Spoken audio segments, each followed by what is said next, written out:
Olá, meus caros! Uma excelente noite a todos. Estamos aqui gravando esse programa logo após o término da última partida que finalizava as rodadas do Campeonato Brasileiro agora à noite.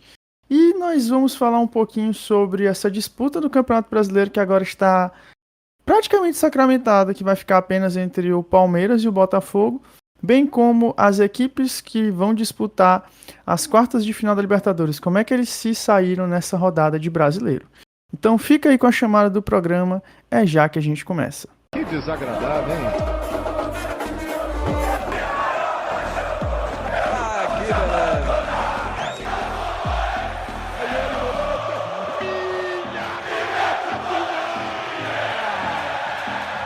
Ronaldo saiu pro Ronaldinho, pé direito, bateu.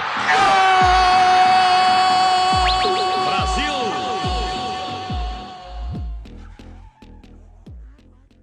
Bom, é isso, mas antes de iniciarmos o programa, como sempre, vamos aos destaques da semana, né? João Vitor, meu querido, nessa semana de futebol aí, ou então pelo mundo, o que é que te chamou a atenção, meu caro? Olá, meus amigos, muito boa noite. Mais uma edição do programa aí começando, graças a Deus. Eu tenho dois destaques aqui para fazer. O primeiro é do Haaland. O Haaland, mais uma vez aí, empilhando recordes, ele igualou o Cristiano Ronaldo, um jogador que precisou menos jogos para chegar à marca de 100 gols por um clube. Se eu não estiver enganado, ele chegou a essa marca com 105 jogos com a camisa do Manchester City, igualando o feito do Cristiano Ronaldo com a camisa do Real Madrid, que também levou a mesma quantidade de jogos para chegar a 100 gols, ou praticamente um gol por jogo, né? Uma marca incrível, absolutamente incrível do Haaland, que ainda tem gente que diz que ele é perna de pau. Um jogador com tantos recursos de finalização e com a capacidade tão grande de fazer gols, jamais será um perna de pau. Outro destaque que eu vou fazer é de Flaco Lopes. Flaco Lopes, que eu, em outros programas aqui, preciso ser justo, critiquei, achei que naquele começo de ano ele estava só vivendo um fogo de palha, mas ele está dando conta do recado, virou o centroavante do Verdão, o artilheiro do time, hoje novamente aproveitou uma ótima oportunidade e abriu o placar naquele momento, que foi decisivo demais para a vitória do Palmeiras hoje diante do Vasco. Acrescentar aí também a boa vitória do Fortaleza, um terceiro destaque aí, que ainda está na briga, ainda tem chance de chegar no título brasileiro. É difícil imaginar que o Fortaleza vai ter por várias questões que a gente já comentou aqui, mas a tendência é que o Fortaleza seja eliminado da Copa Sul-Americana e vai ficar até o final do ano só com o Brasileirão pela frente. Então, por que não acreditar? E eu acho que nós temos que colocar, pelo menos por enquanto, o Fortaleza nessa briga aí. Então, por hora, esses são os meus destaques. Perfeito, João Vitor, é isso. E cabe destacar, né? Só faltam 11 rodadas para acabar o Campeonato Brasileiro. Tá bem pertinho, né? Agora é a reta de chegada e aqueles que tiverem os melhores elencos, né? Com certeza vão estar aí disputando. Boa lembrança do Fortaleza que goleou o Bahia em casa nessa rodada. Marcos, meu querido, e para você, meu caro? Quais que foram os destaques dessa semana de futebol aí, pelo Brasil e pelo mundo? Boa noite, meus queridos, caros ouvintes, amigos de bancada. Meu primeiro destaque na semana, eu vou dar destaque à incrível recuperação do Internacional, que todo mundo estava dando como morto, depois que foi eliminado das competições Copa do Brasil e da Sul-Americana. E agora se recuperou de forma impressionante, né? Vem embalada em uma sequência boa de vitórias, se encontra só a 4 pontos do Flamengo, que é o quarto colocado do Campeonato Brasileiro, e ainda possui 2 jogos a menos. Então a tendência é que o Inter chegue ali entre os 4 primeiros colocados, se seguir nessa entoada. É um time que, não disputa, como eu falei, não disputa mais nada além do Brasileirão e tem um elenco ótimo, como eu já até comentei aqui, que eu não entendo muito, às vezes, o Inter e o Atlético Mineiro fazerem jogos ruins, uma sequência ruim, porque tem elenco para se manter numa constante de bons jogos. E o Inter agora engatou essa primeira marcha e tá indo embora. Perfeito, Marcos. O meu destaque da semana é bem curtinho e ele é sobre futebol, mas não especificamente sobre questão técnica e tática, não, né? Nas minhas lembranças, o Bright White, ele era careca. Aí eu liguei no jogo do Flamengo contra o Grêmio, né? Já imaginava que o Flamengo fosse perder. Quando eu penso que não, gol do Bright White, o cara tá com aquele coque samurai. Então, meu destaque da semana é o transplante de cabelo que o Bright White fez, né? Porque o Everton Ribeiro fez e, meu Deus do céu, tá ridículo o cabelo do Everton Algum Ribeiro. preconceito aí contra os carecas? Não, não, nada contra os carecas não, mas eu tô impressionado como foi eficiente esse transplante que ele fez. Quer comentar, João Puta que Vitor? pariu. Isso aí que é teu destaque, bicho. Tu É porque passou a essa semana semana foi fraca. todinha de spam pra trazer esse destaque aí. Meus Semana fraca, parabéns. semana fraca. Nossa senhora, semana de Champions League, o cara traz o cabelo do Bright White. Brincadeira, cara. O comentário que eu tenho pra fazer, cara, é que ele continua calvo. Se você prestar bem atenção, ele tá com os fiapos aí, um cabelo de boneca aí, que ele conseguiu puxar um cocó, como a gente chama aqui. E ele segue sendo um cara ridículo. Mas um Fazendo dos gol. jogadores mais ricos, né? Tem uma história do Bright White que ele é muito rico. Acho que ele é o sétimo jogador mais rico de todos aí. Ele tem uma fortuna e tal. De bem com a É vida, tá aqui no bilionário. Brasil. Tá aqui no Brasil ganhando alguns fãs. E eu já tinha falado dele anteriormente. Ele tá fazendo um bom começo aí no Grêmio. Dentro das possibilidades, ele tá ajudando bastante. Já fez gol, já deu assistência, até gol contra ele já fez. Então, é um jogador que tá dando pro gasto. E o contraponto, né, do Bright White, pelo menos na estreia, né? Agora que você falou que eu me lembrei de jogadores vindos da Europa. Rapaz, o que foi a estreia do Memphis Depay, hein? Meu amigo, ok, que ele tá um tempão parado, né? E tudo mais. Mas, meu amigo, que estreia foi essa dele, né? Eu acho que o torcedor corintiano ficou um pouco ressabiado, mas dar tempo pro cara, né? Voltou agora a jogar uma partida oficial de futebol profissional novamente, né? Ele perdeu alguns gols assim absurdos que com certeza o torcedor corintiano deve ter pensado, meu Deus, outro Pedro Raul, outro Yuri Alberto. Mas não, né? Vamos dar uma calma aí, né, pro cara, porque o Bright White, que de certa forma era piada no futebol europeu, depois que ele fechou com o Barcelona, que no Brasil ele tá deitando e rolando. Então eu acredito que o Memphis, se tiverem paciência, ele também vai render bastante. Então, nada mais a falar, esses são os nossos destaques da semana. Nós vamos dar continuidade agora e nós vamos falar sobre o aproveitamento e como é que os clubes que estão aqui no Brasil chegam para essa disputa da segunda parte das eliminatórias aqui das quartas de final da Libertadores. Como chegam Botafogo, Fluminense, São Paulo, Flamengo, Atlético Mineiro e Fluminense para essas quartas de final? Vamos a isso.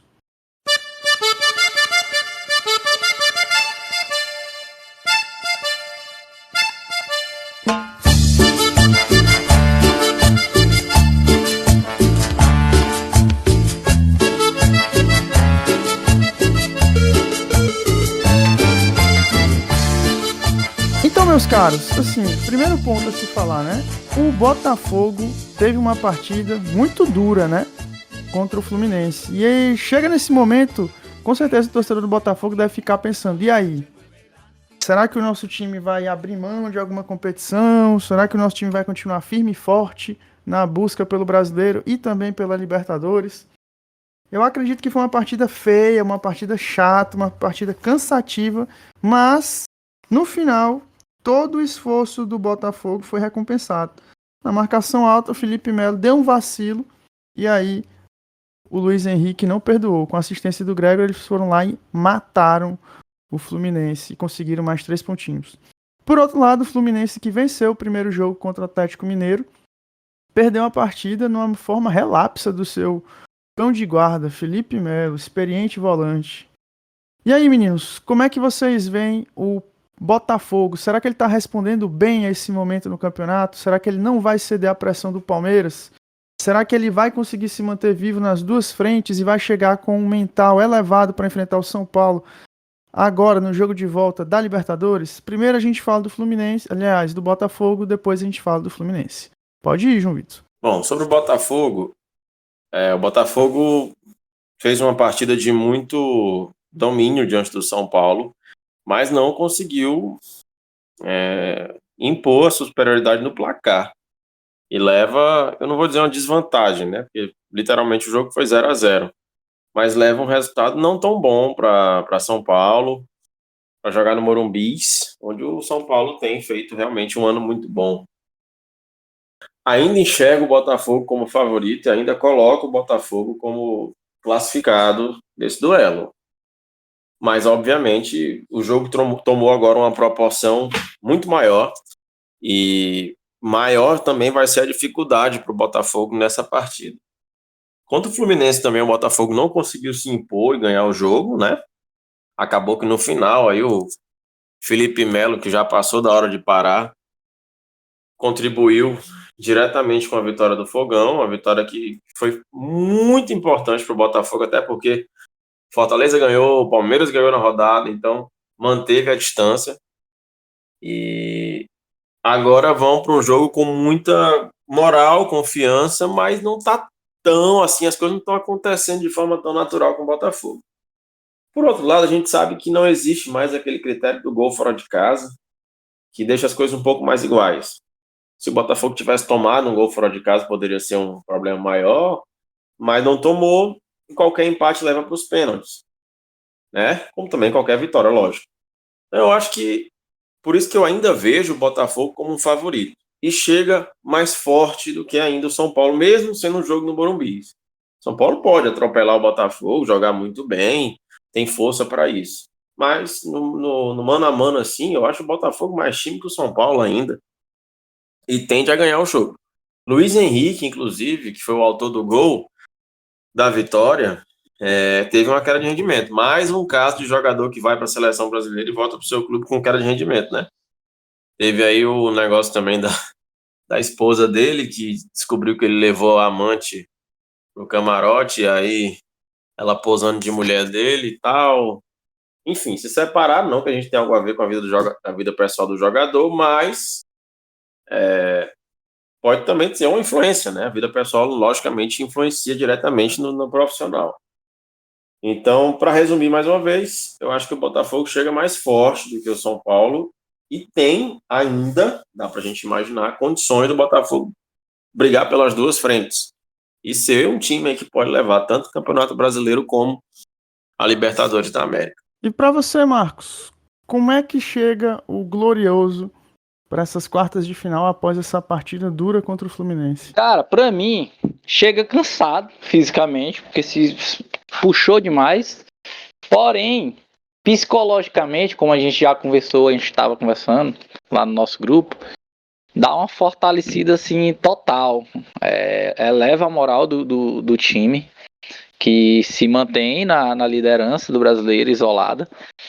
E como o João falou, a gente já até discutiu no outro programa, eu vejo o Botafogo comendo o São Paulo lá dentro do Morumbi, cara. A vantagem de que até tu botou, Alisson, do Botafogo em relação a muitos times hoje foi sobre o Fluminense, é que é um time jovem. E a idade tá segurando muitos jogos de intensos pro Botafogo. Eu vejo que o Botafogo vai chegar com a moral lá em cima e vai conduzir, vai comandar as ações diante do São Paulo, mesmo dentro do Morumbi. Talvez o São Paulo vá tentar fazer uma pressão de início, que é normal, mas se ele não abrir o placar, a tendência é que o Botafogo tome conta do jogo logo ali e saia até na frente no placar. Perfeito. A gente dá uma segurada para falar do São Paulo. Vamos falar do Fluminense, né, que saiu derrotado nessa partida contra o Botafogo. Qual a dimensão da derrota que o Botafogo impôs a sexta seguida em enfrentamentos entre ambas as equipes?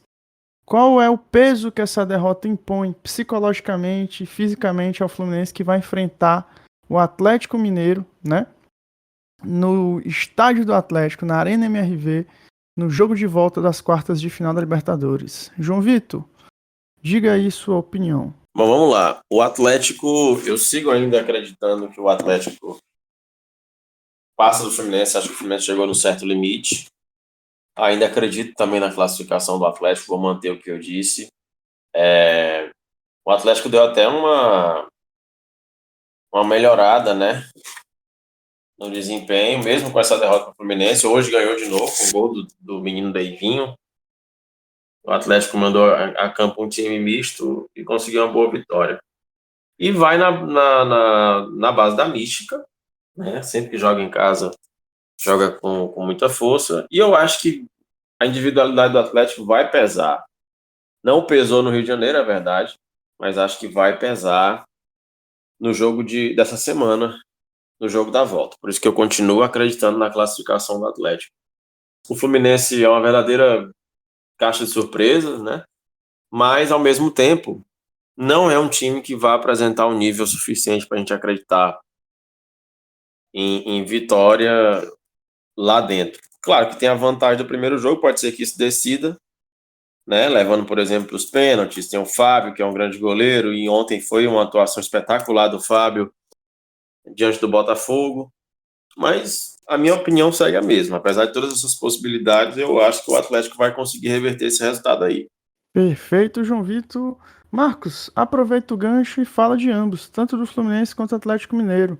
Nosso querido galão da massa ganhou, né? Fez 3-0 no Red Bull Bragantino nessa rodada do Brasileirão. Acreditamos que ele chega com muita moral, enquanto o Fluminense perdeu de maneira triste. Entregou o resultado, né, Felipe Melo? Como é que você vê esse enfrentamento de Fluminense e Atlético Mineiro? Qual o peso dessa derrota do Fluminense para esse enfrentamento contra o Atlético Mineiro, né? Cara, é como eu falei no meu destaque, né? Eu falei do Inter, da evolução do futebol apresentado, e citei de forma breve o Atlético Mineiro. O Atlético Mineiro deu uma melhorada também. O Gabriel Milito começou avassalador no comando na Libertadores, né? Foi o melhor time até então ali do futebol brasileiro na competição.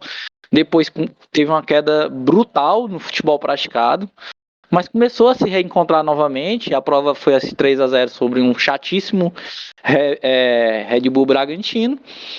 E eu acredito que a moral chega nas alturas, assim como o Botafogo. Eu acredito que vai se impor em cima do Fluminense, que é um time, como eu citei ao falar de Botafogo e Fluminense, o time do Fluminense está sentindo o peso da idade dos jogadores. É um time com um elenco extremamente envelhecido e não consegue manter um alto nível em duas competições ao mesmo tempo. E está sentindo o peso disso. Por isso que teve uma queda gritante no futebol praticado desse ano em relação ao ano passado.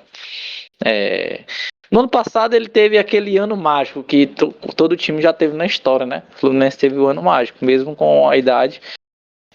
Mas esse ano tá pesando isso. Então eu acredito que o Atlético Mineiro, no momento melhor, com o elenco mais jovem, um pouco mais jovem, tem peças até melhores, eu acredito, no ataque. Hulk, Paulinho, meio de campo com Scarpa. Tem jogadores de mais qualidade que o Fluminense e vai se impor em cima dele. Perfeito, meninos. Agora a gente volta aqui para o rival do Botafogo, né? Rapaz, por um momento eu pensei que o São Paulo tinha entrado com as reservas, né? Assim como um certo clube que a gente vai falar daqui a pouco. Mas, pelo que eu vi, não. Me recuso, Oi? já tá vendo logo, que na hora que for para falar desse outro time aí, pode pular a minha vez. Mas aí quando eu fui ver a escalação, o time do São Paulo estava completo. Completo. Como eu estava ocupado, eu nem prestei atenção no jogo do São Paulo e nem prestei atenção no jogo, né? Desse certo clube carioca rubro-negro. Mas é de surpreender. O Internacional, como vocês já citaram, tá recobrando os sentidos, né? Voltou, despertou, né, os seus olhares para o Campeonato Brasileiro, voltou a jogar bem, né? E talvez tenha feito com que o São Paulo tenha tido uma derrota muito amarga com seus titulares num ensaio para o jogo contra o Botafogo. Então, como é que vocês viram o São Paulo chegando para esse jogo contra o Botafogo? Em que pese como foi essa partida, né? O jogo de ida. João Vitor, pode começar. O São Paulo, eu confesso que eu não acompanhei o jogo do São Paulo, né? Mas vi a questão dos resultados e tudo. E é um resultado, no mínimo, preocupante, né? Mas o São Paulo tem uma questão também de desgaste físico. Eu sei, não é só o São Paulo. Todos os times estão tendo, o Botafogo, então, nem se fala. Mas tem um peso para todo mundo, pode ter sido isso. Enfrentou um time que já há um bom tempo está pensando só no Campeonato Brasileiro, que é o caso do Inter. e acaba que, né, uma coisa influencia diretamente na outra. Não acho que seja um resultado hoje que mude a questão da confiança do São Paulo para jogar no jogo decisivo contra o Botafogo, na quarta-feira, né? Mas o que eu acho que o Botafogo vai passar é simplesmente ter mais time do que o São Paulo hoje. E um tipo de jogo como esse, né? Não interessa se é em São Paulo, se é no Rio de Janeiro, é jogo pro time melhor se impor. Apesar de que eu vou abrir um asterisco aí, porque eu sempre tenho falado isso no nosso grupo, que o Botafogo continua sendo um dos times mais cagões, desculpa aí o termo, que eu já vi. O time é muito cagão, né? Perde assim, contra o Palmeiras tremeu na base, e pode ser justamente isso que mate o Botafogo, se tremer na base diante do São Paulo, né? Tô apostando nele, mas vou abrir esse asterisco aí. Então, no geral, eu acho que o São Paulo chega com o mesmo nível de confiança, é noite de Libertadores, querendo ou não, o São Paulo é um time que tem a mística também na competição. Não acho que isso ganhe jogo, mas isso ajuda naquela questão da anímica, né? E vai ser um jogo interessante por esse ponto, né? Não dá pra gente descartar um time gigante como o São Paulo, apesar da minha aposta no Botafogo. Não acho que o jogo de hoje vai interferir assim nessa questão da confiança. A torcida com certeza vai fazer uma belíssima festa nesses próximos dias, vai ter aquela belíssima chegada no estádio, né? Vai ser legal demais de acompanhar. E acima de tudo, para quem gosta de futebol, é muito bom ver o São Paulo de novo vivendo momentos assim, podendo chegar numa semifinal, né? Que nos últimos anos ele chegou, acho que só uma vez. Então é legal de ver, né? E eu acho que o resultado de hoje não vai interferir tanto assim, não. Diferentemente do Fluminense, eu acho que concordo aí com o que o cara João Vitor falou. A derrota sempre é muito ruim, mas não acho que vá pesar na questão psicológica do São Paulo, não. No caso aqui, eu vou mudar minha opinião. Eu lembrei de uma coisa. Pode pesar que a torcida cantou lá, entoou um canto, que a Libertadores agora é obrigação. Então isso pode ser que a torcida tenha jogado, não a derrota. A partir da derrota a torcida cantar isso, jogou um peso a mais no time. Que aí sim, os caras já vão entrar pilhado a partir do que a torcida botou, né? Que já abandonaram o Brasileirão. Então pode ser que aí pese essa parte que a torcida veio a cantar. Mas o normal é que não pesasse na cabeça dos jogadores a derrota dentro de casa pro Inter 3-1. Apesar do time ter jogado com o time titular, né? Eu, como treinador, eu não iria. No caso do São Paulo, eu não entraria com o time titular. Eu ia poupar, porque vai ser um jogo que vai puxar bastante fisicamente dos seus atletas. E pode ser que pese essa parte física. Mas o psicológico, não. Acho que a derrota em si não vai puxar nada, não. Perfeito, Marcos. A gente vai passar bem rapidinho aqui sobre os times do outro lado da chave, né? A gente vai falar rapidamente aqui sobre o outro lado da chave, né?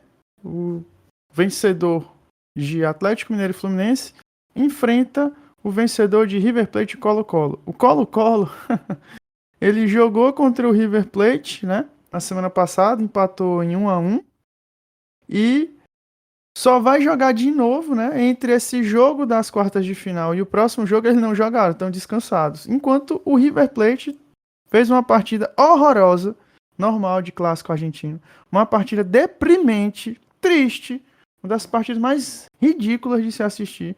São esses clássicos entre Boca e River Plate, que não tem jogo, né? E o River Plate venceu mesmo assim por 1-0. Meninos, será que vai acontecer alguma coisa diferente de River Plate passar nesse confronto? Acredito que não, né? Mas vocês acham que tem alguma chance, por menor que seja, do Colo-Colo surpreender? Olha, existir sempre existe, que é o futebol, né? Mas eu colocaria como uma chance bem pequena mesmo. Para falar, aproveitando aí o gancho do Boca e River, impressionante como esses caras não querem jogar futebol, eles não querem, não adianta, eles querem brigar, né? Querem se impor na pancadaria. O último River e Boca bom foi o da final de 2018, lá no Santiago Bernabéu. Mas é porque foi no Bernabéu, porque antes lá na Argentina teve aquela loucura que foi justamente porque levou o jogo para lá. Eles mataram toda a vontade de brigar naquele dia E aí, não, agora é a final, agora vamos jogar. Nós estamos na Espanha e tal. E foi a última vez que eu vi um Boca e River bom. Pode até ter acontecido depois disso, mas não foi num dia que eu parei para assistir. Eu acho muito difícil, cara. Acho que não tem nem muito o que comentar, não. Acho que o River tem mais time do que o Colo-Colo e o Colo-Colo tá meio que aguerrido. Nesse último jogo já foi um jogo tenso, né? No final teve ali provocação e tudo, mas conseguiu segurar o River lá, o Colo-Colo. Só que eu acho que na hora que chega no Monumental, com o time do River, que é um time bom e ainda motivado pelo fato de saber que a final vai ser na Argentina, não vai dar pro Colo-Colo, não. E aí, Marcos, você também pensa assim? Acha que pode ter uma reviravolta? Ou crê que é quase impossível que a equipe chilena consiga surpreender? Mas o Colo-Colo eliminar o River vai ser uma catástrofe para mim. Acho que beira o impossível. O tanto que o River Plate se reforçou com ótimos jogadores que caberiam no futebol brasileiro facilmente nos grandes clubes. E o River foi e buscou, trouxe de volta o rei deles, o Marcelo Galhardo. Já me surpreendeu, eu botei na minha opinião, quando a gente fez quem ia passar lá, né, o levantamento, já me surpreendeu o empate que o Colo-Colo buscou dentro de casa. Dessa vez eu acho que eles não conseguem, não. Só Perfeito. Bom, fechando aqui os confrontos, né, que nós temos a falar sobre a Libertadores. O Peñarol ganhou de 5-0 do time do Cerro, né? Não é o Cerro Porteño, Cerro que disputa a primeira divisão uruguaia. E um fato curioso, o atleta Facundo Batista, né, que é o grande centroavante do Peñarol, fez 3 gols. E um velho conhecido do futebol carioca, em especial do Botafogo, um craque revelado no clube alvinegro, fez 2 gols nessa partida. Ele mesmo, Matheus Babi, ou Matheus Babi, como queira chamar. Rapaz, assim, pra mim é uma catástrofe mesmo se o Flamengo for eliminado para esse Peñarol, porque até o gol do Peñarol foi totalmente sem querer. Eu entendia que aquela partida contra o Bolívar tinha muito mais componentes que dificultassem para o Flamengo, né? E que fizessem com que o clube fosse eliminado. Não consigo compreender essa eliminação para o Peñarol, que é o que está se desenhando, né?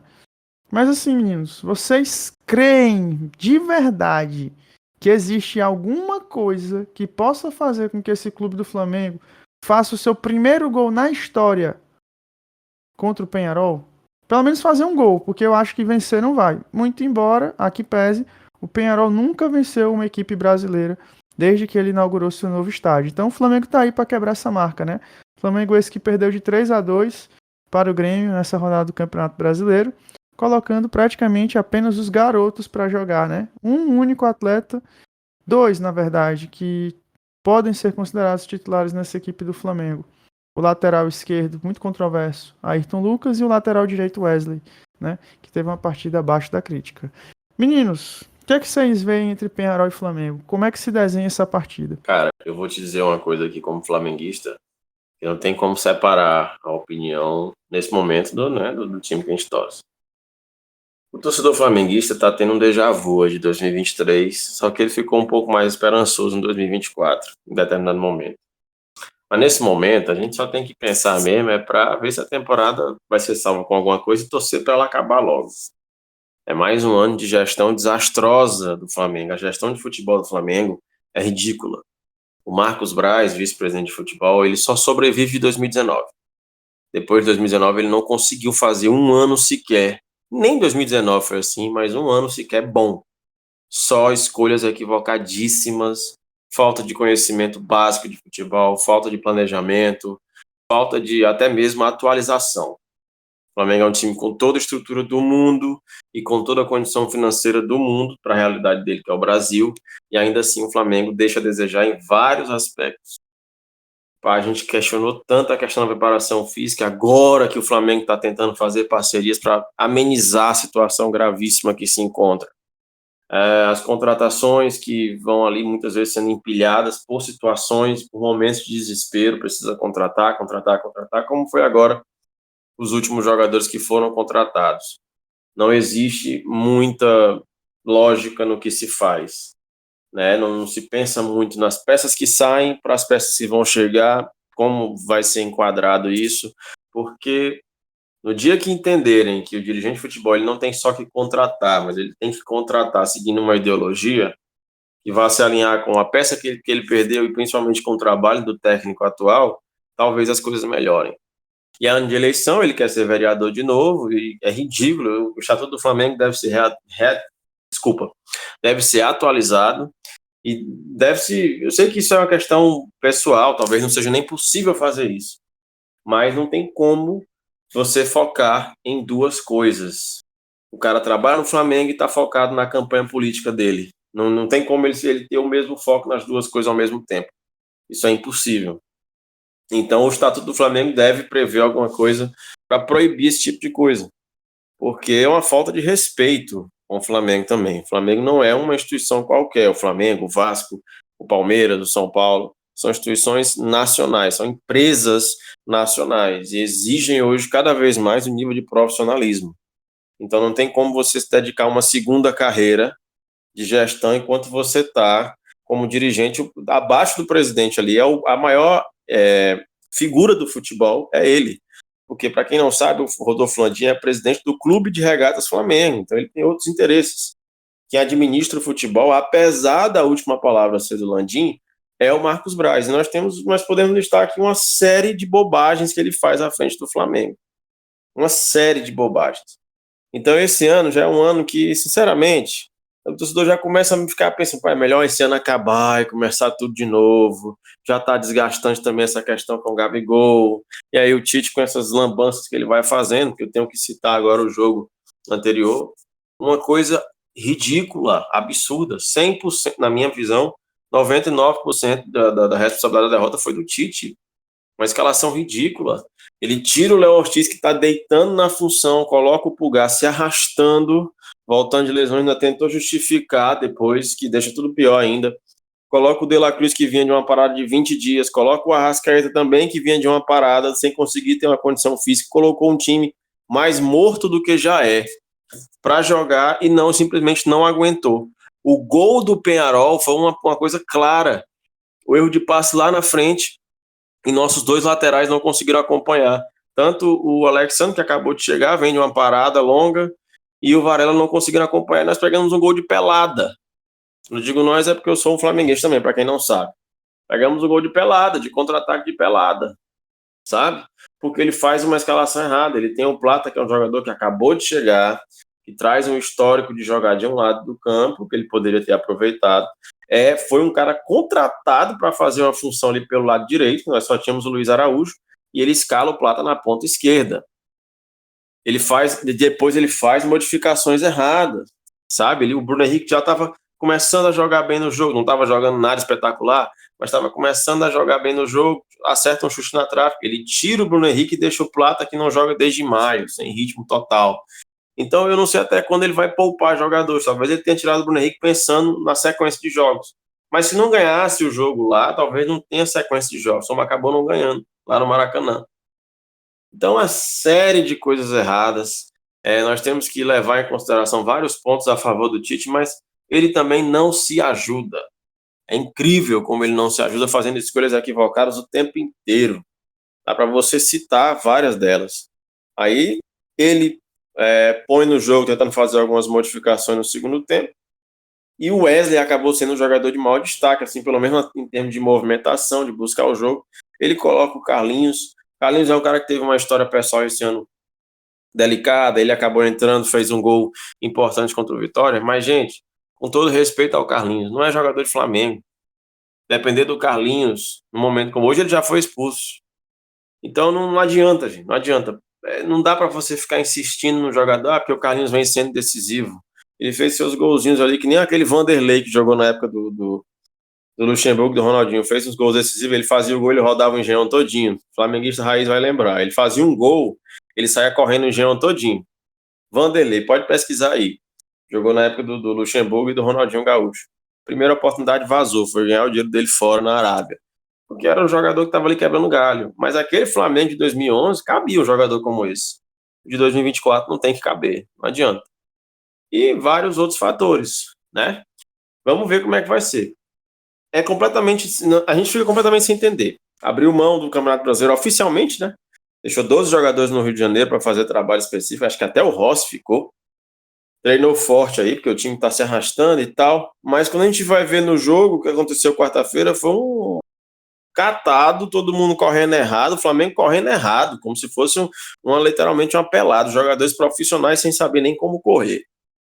Foi uma derrota claríssima que mostrou que, infelizmente, o Tite não está fazendo um trabalho que dê para dar créditos a ele. Inclusive, esses créditos já vêm sendo dados já há um certo tempo. Ele já chegou a mostrar uma certa qualidade, mas é o que eu falo sempre aqui, e o covarde do Amado não está aqui, porque ele é defensor do Tite. Mas se o Flamengo virar diante do Penharol, ele vai defender o Tite. Só que o Tite é conservador, o Tite é um técnico sem variações, o Tite é um técnico que não consegue dar a um clube como o Flamengo, que tem um elenco mais qualificado, o mínimo assim de diferença. O Flamengo só sabe jogar de uma maneira, e agora nem dessa maneira que ele treina está sabendo jogar. Então, cara, sinceramente, eu não aposto na classificação do Flamengo, não. Pode virar porque tem mais time individualmente, mas isso talvez seja até pior, porque pega lá na frente um time mais forte e aí o vexame vai ser maior. É isso. E a que pese, uma coisa antes de eu passar. O melhor momento de futebol jogado dessa equipe do Tite foi justamente quando ele não tinha o Gerson. O Gerson tá jogando uma temporada absurda, isso é fato.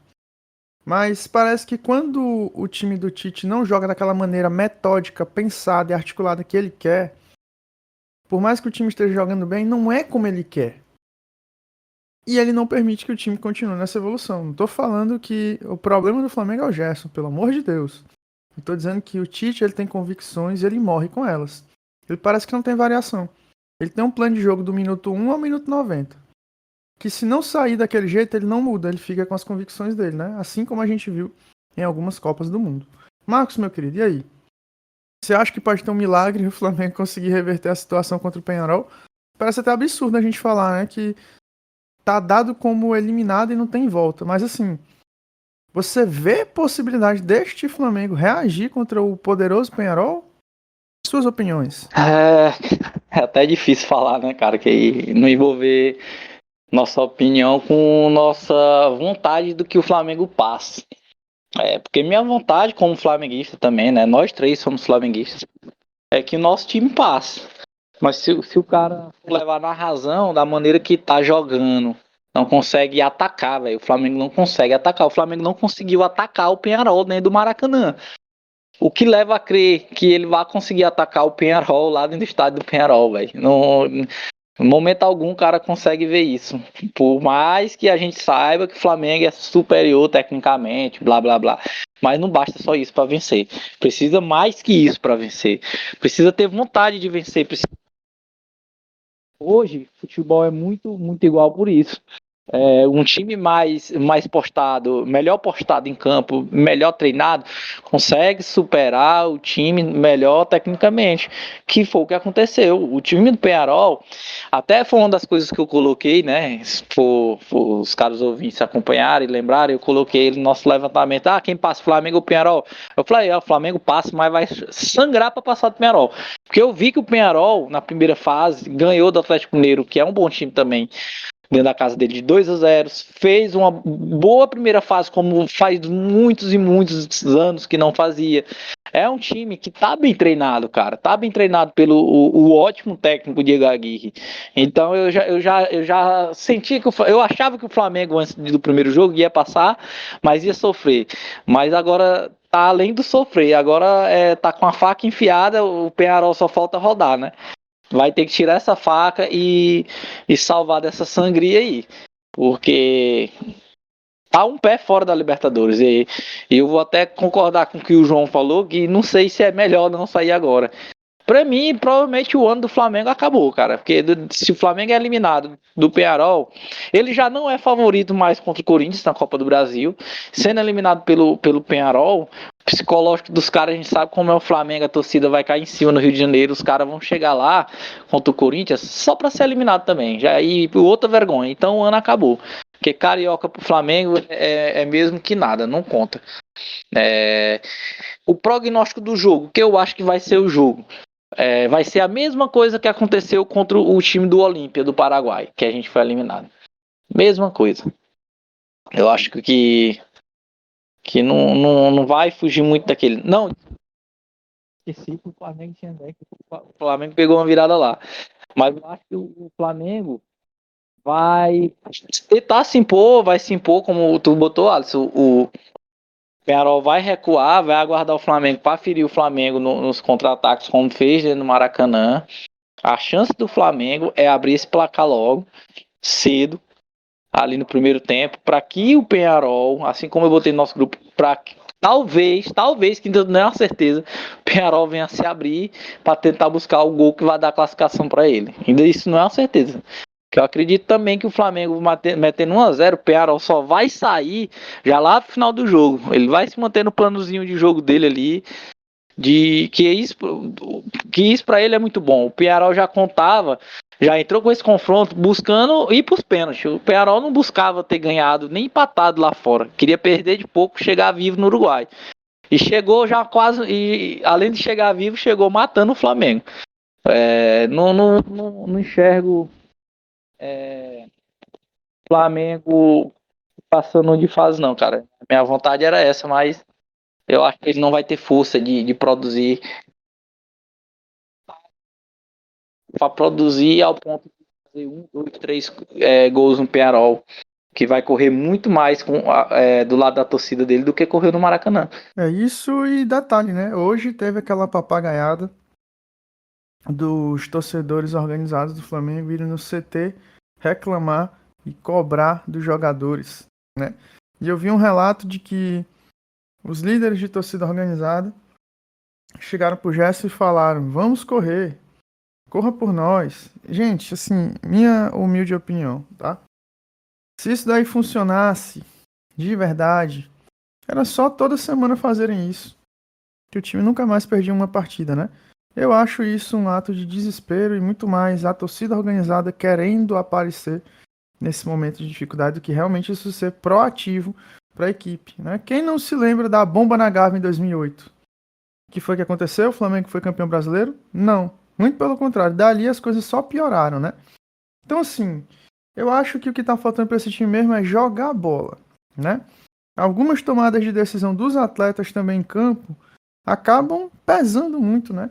Nas derrotas que essa equipe tem. Aqui pese, por exemplo, o que o Léo Pereira fez na partida contra o Vasco.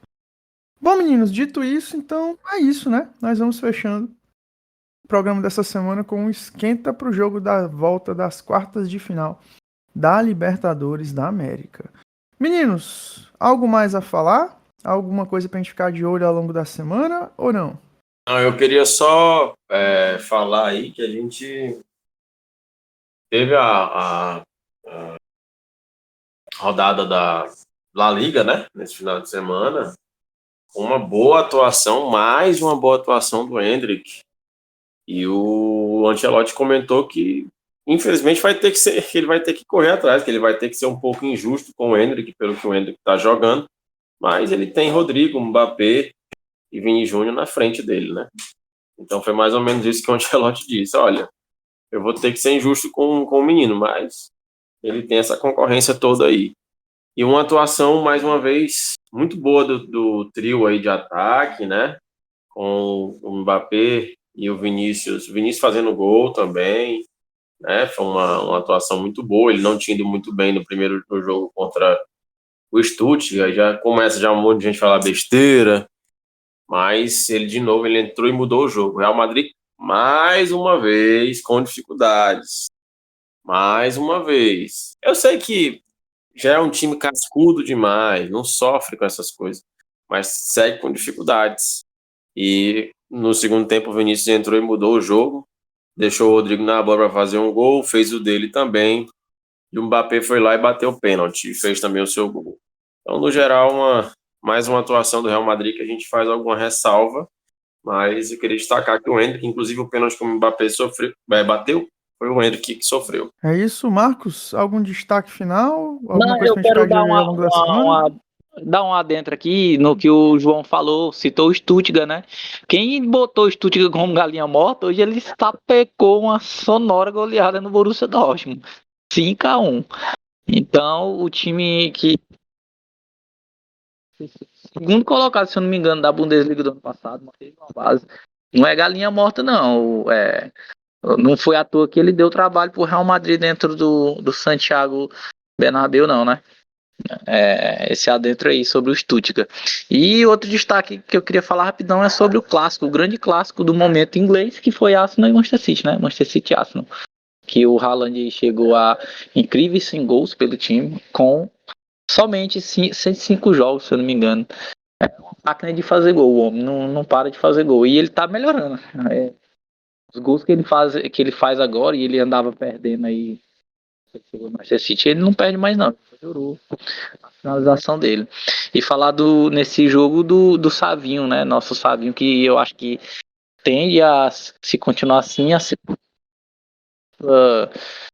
ponta direita titular da seleção brasileira. O moleque tá mostrando uma personalidade incrível, aí chegou no Manchester City, já tomou de conta, botou o amor do Alisson no banco, Phil Foden. Apesar de eles não terem titular, foi o Foden pro Savinho se manter titular. Talvez o Phil Foden seja superestimado, né? Por alguns. Não diz isso, cara. Olha a polêmica aí. Rapaz, deixa. Eu era muito fã do Sávio. Eu consigo ser fã do Phil Foden e aceitar essas críticas aí. Enfim, né? Hoje o Arsenal já não é mais saco de pancada do Manchester City. Manchester City hoje no segundo tempo completo. Conseguiu buscar nos últimos minutos ali o empate. Retrato do trabalho, do ótimo trabalho, da permanência do Arteta, né? Que a Arteta teve a ponto de sair no começo, muitas derrotas, decepções. O Arteta, assim que ele chegou, foi muito criticado, muitos resultados decepcionantes, mas aí mantiveram ele e estão colhendo os frutos, né?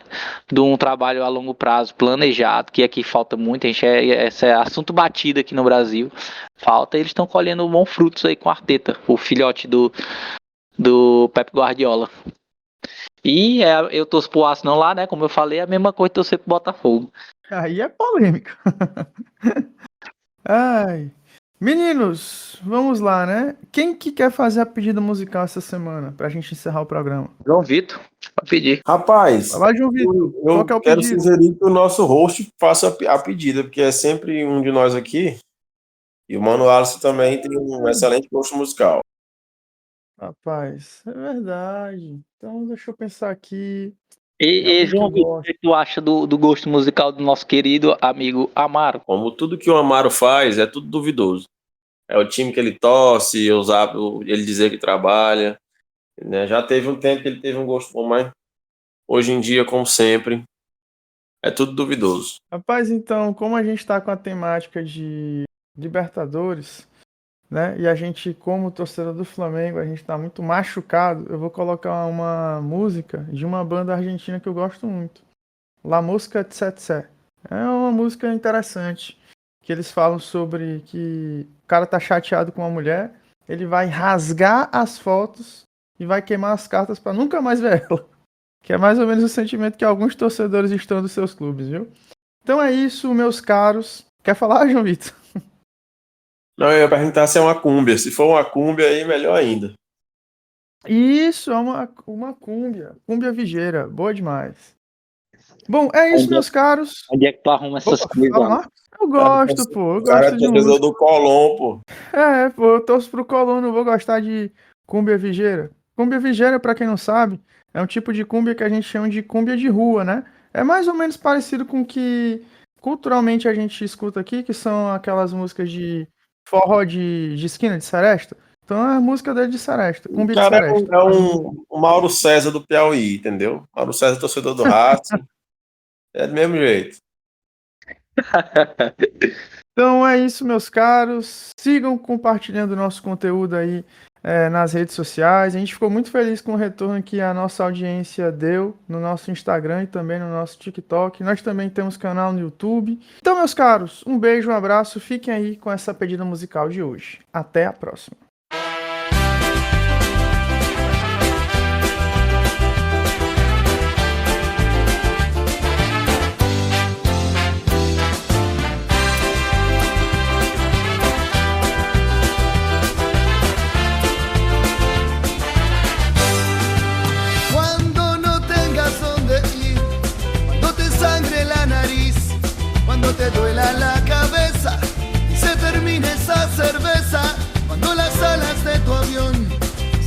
gritan sin razón y el cáncer de la soledad que haya matado a la ciudad.